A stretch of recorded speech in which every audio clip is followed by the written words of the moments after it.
Bonjour à tous, bienvenue sur la chaîne Gaming Arts Museum. Et oui, super présentation là. Hop. Là, vous voyez bien qu'il y a Tintin et le piège du totem d'or. Incroyable jeu sorti des fagots, hein, on va pas se mentir, puisque c'était pas vraiment prévu que je l'ai. C'était vraiment faux au dernier moment, parce que je vous explique un petit peu le délire. La semaine dernière, je parlais de talisman à un ami à moi, et je lui dis, hey, je sais pas pourquoi on en est venu à Tintin, et je lui dis, ah, est-ce qu'il y aurait pas un jeu Tintin qui existe? Parce que j'ai vu un jeu Titeuf, je me suis dit, il y a peut-être un jeu de société Tintin, et j'ai fouillé, il y en avait plusieurs, et j'ai vu qu'il y en avait un qui datait un petit peu. Mais j'ai trouvé celui-là, Tintin et le piège du totem d'or, très vintage, pareil. Je crois qu'il est des années 90, si je ne me trompe pas. Ça peut être marqué quelque part, ça? 1991. D'accord. RG, Tintin Licensing. C'est la licence RG, voilà. Tac. C'était fait à Gentilly, vers Paris, ça. D'accord, hein. Euh, donc, euh, donc, on a un jeu de société Tintin qui date des années 90. Euh, alors, pour être honnête avec vous, je n'y ai pas joué, mais les règles sont tellement simples, elles tiennent sur ceci, elles tiennent sur ça. Règles. C'est super rapide, il n'y a rien du tout. Alors j'ai déjà lu un petit peu quand même les règles, je vois complètement le délire de jeu, tellement c'est quand même assez clair comme principe. Donc c'est pour vous parler un petit peu de qu'est-ce que c'est ce jeu, voilà, c'est un petit peu pour ça que j'ai fait la vidéo. Euh, alors donc voilà, alors c'est étonnant parce que en lisant les règles, je me suis rendu compte que ça avait un petit peu, il y a quelques ressemblances avec Talisman sur la mécanique de déplacement. Et je vous jure que ce n'est pas fait exprès du tout, hein, c'est pas, il n'y a pas y a pas d'influence ou quoi, rien ne m'a influencé. J'ai acheté ce jeu pour Tintin et je me suis rendu compte que c'est le même système de déplacement que Talisman. C'est-à-dire qu'on va avoir un personnage, par exemple là qui sont ici, et si on fait deux, ça va être deux par là ou deux par là. Donc pour vous dire à quel point c'est un petit peu la même mécanique de déplacement. Maintenant c'est un jeu qui reste quand même très abordable, c'est un jeu famille quoi, il n'y a pas de réelle stratégie on va dire, c'est quand même dicté par le hasard. Ça c'est clair et net. Et je vais pas vous sortir que c'est un gros jeu de stratégie, ce serait faux. Euh, alors, présentation du jeu. Euh, le but du jeu, donc alors déjà, on va commencer par le début. C'est un jeu qui se joue de 2 à 4 joueurs, si c'est bien ça, oui, c'est ça. De 7 à 77 ans. Alors, 77 ans, ils sont précis, hein, c'est étudié, hein, attention. C'est des trucs qui se font plus, ça, je crois, hein. les, les, euh, les âges comme ça, jusqu'à 99, ça se fait plus maintenant, c'est 14 et plus, 7 et plus. Donc, c'est un jeu pour les 7 ans et plus. Très très simple, même si aujourd'hui ce serait moins accepté puisqu'il y a des armes dedans. On peut se tirer dessus avec des armes, donc je pense que ce serait plutôt 14 et plus et encore hein, 17 et plus pour certains pays. Donc ça se joue jusqu'à 4 joueurs.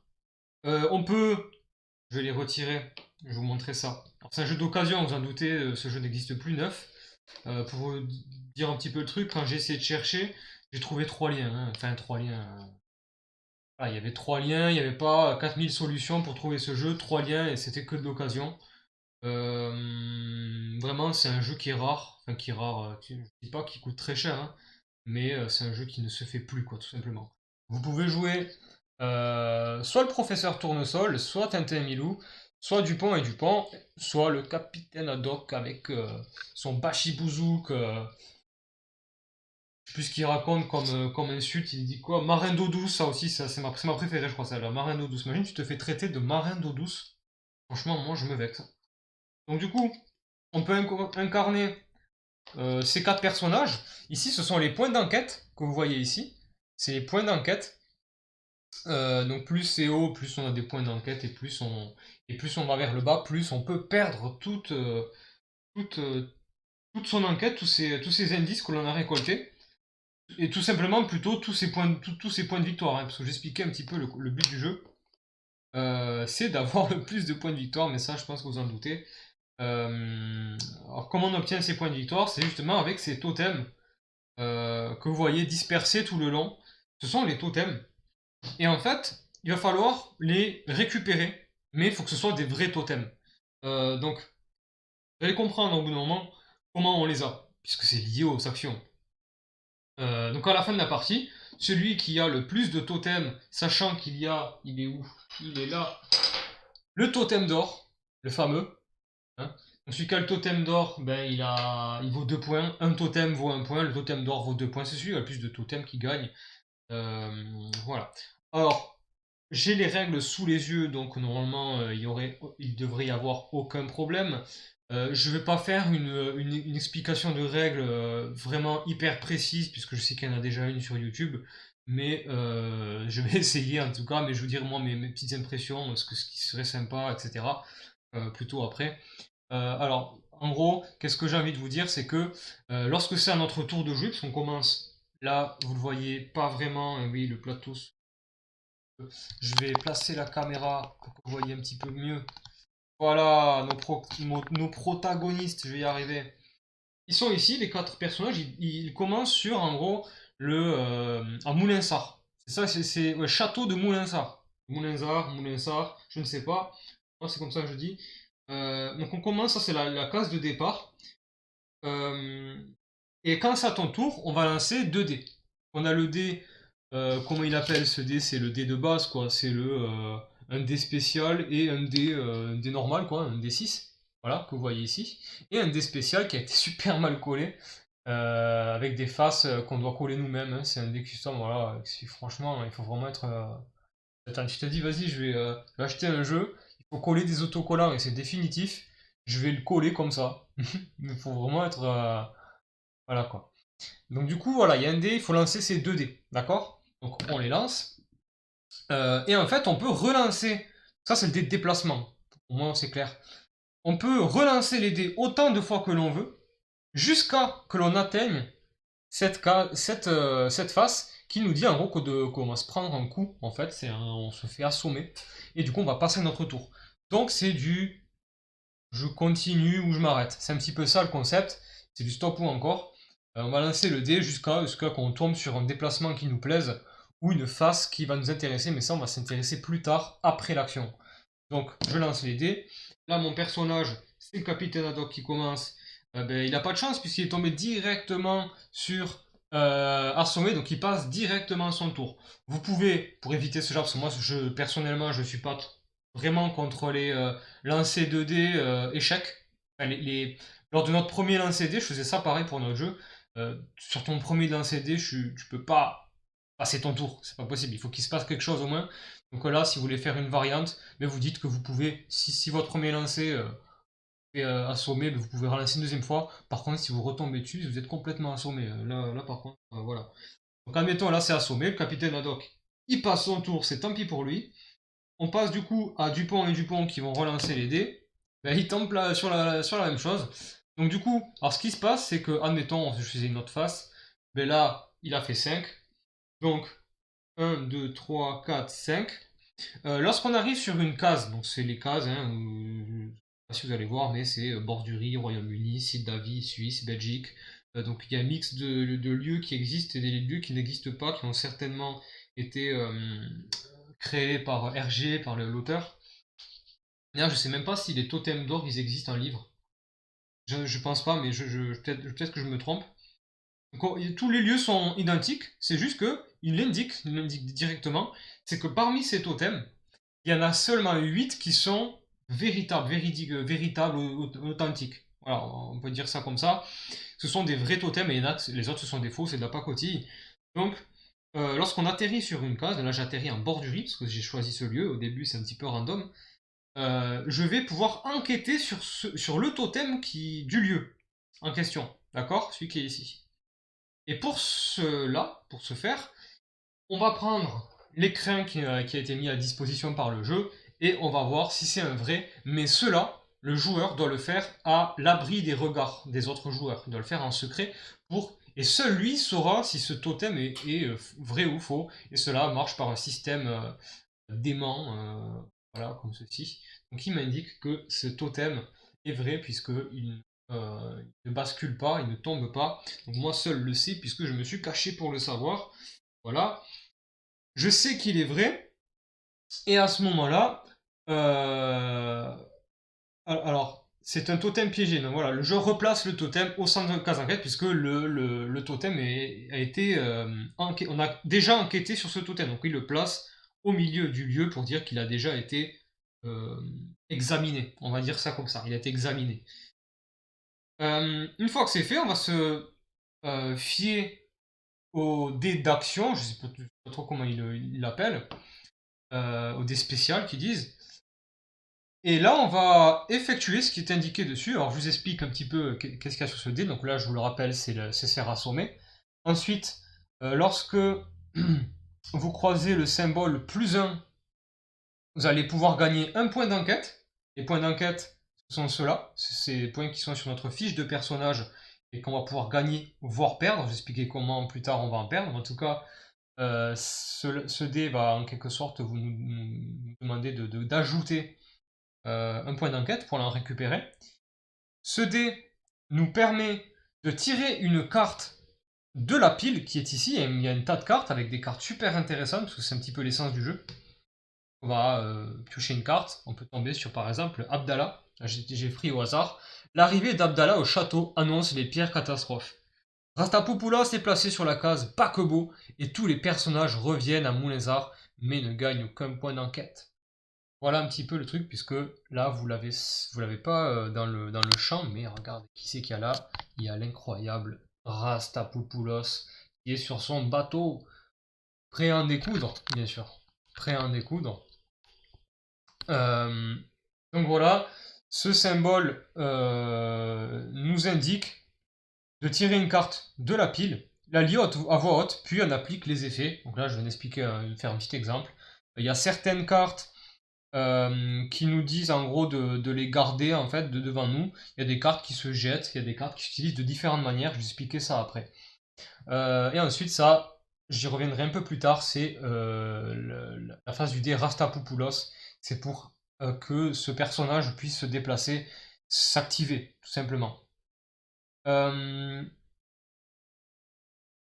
Alors, si le joueur parvient sur la case d'un totem ayant déjà fait l'objet d'une enquête, donc a été déjà examiné, admettons que avec le suivant c'est qui, c'est Tintin, je fasse un score qui m'indique de me déplacer sur cette case où il y a un totem qui a déjà été examiné, euh, je peux, c'est-à-dire que je ne suis pas obligé, je peux enquêter publiquement sur ce totem.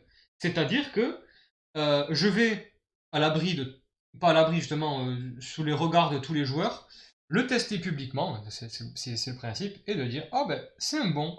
Et si c'est un bon, eh bien, je remporte ce totem et ça me fait un point de victoire, puisque les points, les totems, je vous rappelle, ils valent un point de victoire à la fin de la partie. Donc, comme il y en a 8, parce que c'est que les vrais que l'on gagne, il y en a 8. Donc c'est super important d'en avoir, c'est à savoir. Euh, donc ça, en tout cas, c'est à savoir. Par contre, dans le cas, visiblement, où le totem est piégé, je le place au centre du plateau et il n'est plus, en fait, comment dire, il ne peut plus être regagné en quelque sorte. C'est un totem qui est perdu, qui est perdu. Voilà. Par contre, là, le personnage qui a échoué sur cette enquête publique va perdre un point. Système de mail, il place un bateau et perd un point d'enquête en abaissant le curseur sur sa fiche d'enquête. Donc voilà, il baisse en gros de 1 point sur sa fiche d'enquête. Lorsqu'un joueur, et ça c'est encore autre chose, puisqu'on passe à Rastapopoulos, vous allez comprendre comment fonctionne ce personnage. Lorsque lorsqu'un joueur arrive sur la case où se trouve Rastapopoulos, admettons avec le suivant, le professeur Tournesol, voici. Si avec ce personnage j'atterris sur la case de Rastapopoulos, je suis obligé de combattre avant de pouvoir enquêter. Donc là, il était sur son paquebot, évidemment.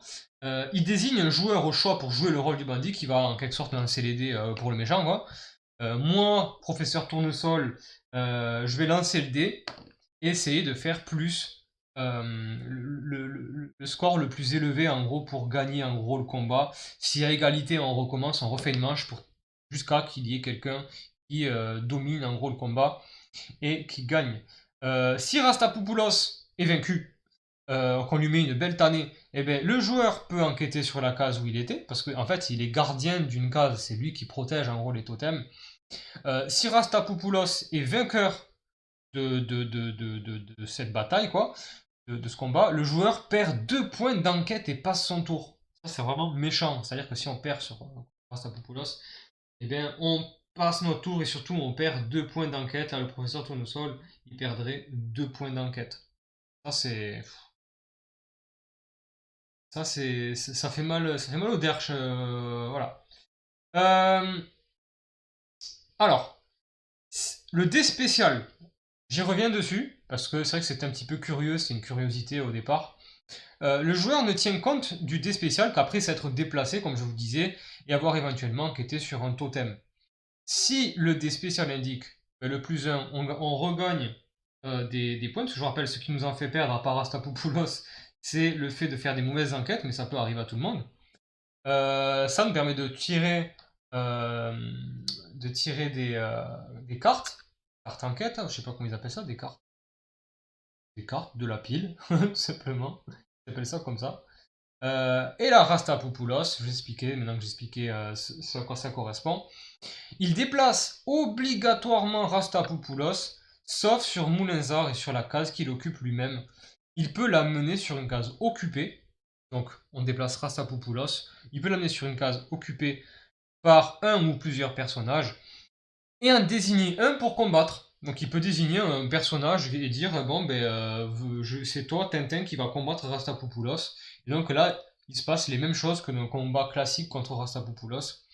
Il y a les mêmes conséquences et s'il est vainqueur le joueur attaqué. S'il est vainqueur pardon il ne se passe rien du tout si on bat Rastapopoulos puisque là c'était un effet du dé spécial. Quand un joueur descend à 0 sur sa piste d'enquête, vous allez voir, c'est terrible. Il perd tous les totems qu'il avait récoltés sur sa fiche de personnage et en gros, il perd tous ses points. Donc, c'est assez terrible. Il faut essayer à un moment donné de récupérer ses points d'enquête comme on le peut et éviter de prendre trop de risques. Donc, il y a quand même un contrôle du hasard. Et voilà, donc une fois qu'on a perdu tous ces totems, on repart à Moulinsart avec une fiche d'enquête de 4 points d'enquête. Voilà. Les cartes aventure. Donc on va un petit peu fouiller tout ça, puisque ces cartes font, comme j'ai dit, l'essence du jeu.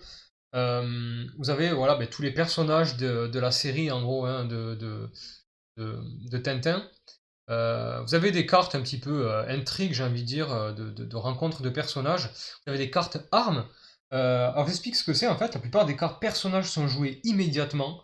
Sa Majesté tient à vous témoigner toute sa bienveillance. Conservez cette carte et gagnez un point d'enquête. Lorsque vous passerez, vous arrêterez sur un signe d'avis.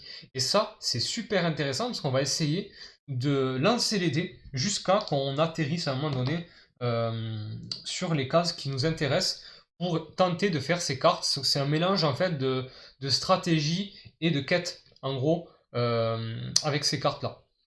On va avoir les cartes armes. Les cartes armes, eh bien, on les utilise au moment choisi contre Rastapopoulos. Lorsqu'on attaque ce dernier, on peut utiliser ces cartes pour augmenter en fait notre résultat. Et c'est vraiment pour lui mettre une fessée, on va pas se mentir.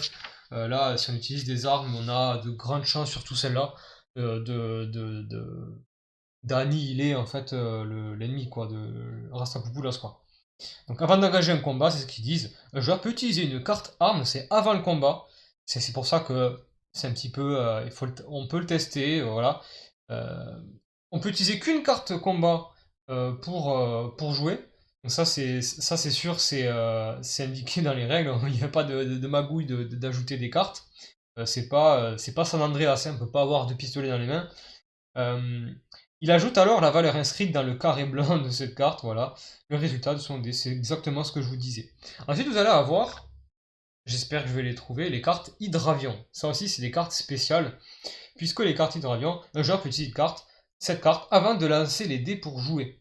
Il se place alors sur la case océan de son choix, puisqu'il y a des cases océan. Vous les avez certainement vues sur les coins, elles sont aux 4 coins, sauf à Moulinsart, il y en a 3 du coup, cartes océan. Parce que les cartes océan, peut-être que je ne l'ai pas dit, je ne l'ai pas cité, j'ai fait peut-être un oubli. Oh là là. Lorsqu'on tombe sur une carte océan, on peut relancer nos dés. En fait, tout simplement, c'est en gros, c'est pas un checkpoint, mais c'est un accélérateur de particules, on va dire, pour relancer notre dé et avancer un peu plus vite. Donc les hydravions, voilà, jouez cette carte avant de vous déplacer. Elle vous permet de vous poser sur la case mère de votre choix. Voilà, ça peut être vraiment très tactique les hydravions pour se déplacer. C'est replacé sous la pile, donc c'est des cartes qui ne sont pas réellement consommées à long terme du jeu. Le totem d'or, oh là là, le totem d'or, puisque il y a évidemment une fin de partie, un déclencheur de fin de partie. Lorsque les 8 bons totems, ils le disent, en ébène ont été découverts, on place le totem d'or sur la case occupée par Rastapopoulos. Rastapopoulos, il peut être n'importe où. Donc le totem d'or peut être placé, admettons, ici, sur la case de Rastapopoulos. Il est là, vous le voyez, vous fait coucou. Bon, il est furax, hein. Mais du coup, on place ce totem une fois que les 8 bons totems ont été récupérés, parce qu'on peut les compter, évidemment. Alors maintenant, pour s'en emparer, parce que c'est ça qui est intéressant, pour s'emparer du totem d'or, il faut obligatoirement se déplacer sur la case où il se trouve, et ça c'est évident. Si Rastapopoulos occupe encore cette case, puisqu'il peut y avoir un déplacement, le joueur doit le vaincre au cours d'un combat dans les règles de l'art. Si Rastapopoulos ne s'y trouve plus, il gagne immédiatement le totem, et comme je vous l'ai expliqué, le totem d'or vaut 2 points à la fin de la partie. La partie s'achève dès que l'un des joueurs s'est emparé du totem d'or. Et oui, si tu t'empares du totem d'or, la partie est terminée, comme je vous disais. On compte alors les points, 1 point par totem noir, 2 points pour le totem d'or. En cas d'égalité, ça j'aime bien quand il y a toujours des trucs en cas d'égalité, on compare le nombre de points d'enquête. Celui qui a le plus de points d'enquête est automatiquement déclaré mieux classé, on va dire ça comme ça, en cas d'égalité, toujours. Voilà, j'ai fait le tour des règles. Je pense n'avoir rien oublié. C'est eux qui disent, voilà, si une case océan, il rejoue en relançant les 2 dés. C'est ce que je disais tout à l'heure. Et j'ai oublié ce petit paragraphe. C'est-à-dire que lorsqu'un joueur atterrit sur un océan, mais comme je viens de dire, il peut rejouer. Et quand par contre il atterrit sur Moulinsart qui est là-bas, il regagne un point d'enquête, c'est ça, ouais, c'est ça, il gagne à nouveau un point d'enquête en montant le curseur sur sa fiche. Voilà, on peut pas dépasser ce montant, hein, c'est sûr. Il y a des fois, parfois, une stratégie de se dire, bon, on va se rapprocher de Moulinsart pour éviter, on sait jamais, de perdre tous nos points de victoire. Voilà. Donc, il y a quand même une certaine valeur stratégique dans ce jeu. Je n'ai pas joué, j'ai été honnête avec vous, mais à force de faire des jeux, quand même, on se doute de certaines choses. On peut facilement se projeter. C'est un jeu à l'ancienne, on peut vraiment se projeter dans ce jeu et savoir un petit peu ce qui peut en être, même si on n'aura jamais la véritable saveur d'une partie de jeu, par exemple à 4 joueurs, puisque je pense sincèrement qu'à 4 joueurs c'est bien plus sympa. Il y a un tas de variantes à effectuer dans ce jeu. Un tas de variantes, par exemple, on peut très bien se dire, ouais, mais si tu rencontres un personnage, ben, je sais pas, moi, il peut y avoir une baston qui fait que le perdant il perd un point d'enquête ou il gagne un totem ou je ne sais quoi, et on peut faire un tas de variantes avec ce jeu. Mais en tout cas, même les règles d'origine sont très très cool, franchement. Il y a tout qui est en quelque sorte préparé pour bien jouer. On a même les relances 2D pour éviter qu'il y ait trop de hasard. On a un personnage qui va mettre un petit peu d'interaction dans le jeu qui est Rastapopoulos. On va avoir des super cartes. Il n'y en a pas énormément, mais ça suffit franchement pour bien jouer. Voilà, les frères Loiseau, Chang Chong Jen, Mitsu Hirato, je me rappelle de lui. Nestor, le sbire de la Castafiore, je crois que c'est ça. Aristi, ouais, je sais pas qui c'est lui. On a qui? Le Fakir, le fameux Fakir là, que vous connaissez sûrement. Le Maharaja, ouais, je me rappelle de lui. Abda, je me rappelle aussi. Ogo, on a qui? Mais attends, mais ils sont où Attends, mais... Ah, Zorino! Trop drôle! Les prisonniers, Zorino. Ils chantent une petite musique très envoûtante. Alcazar. Vraiment, vraiment tous les.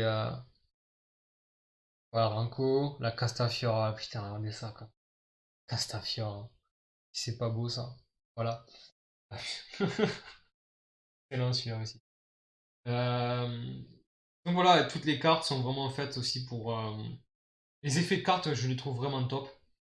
Ça va bien un petit peu avec ce jeu.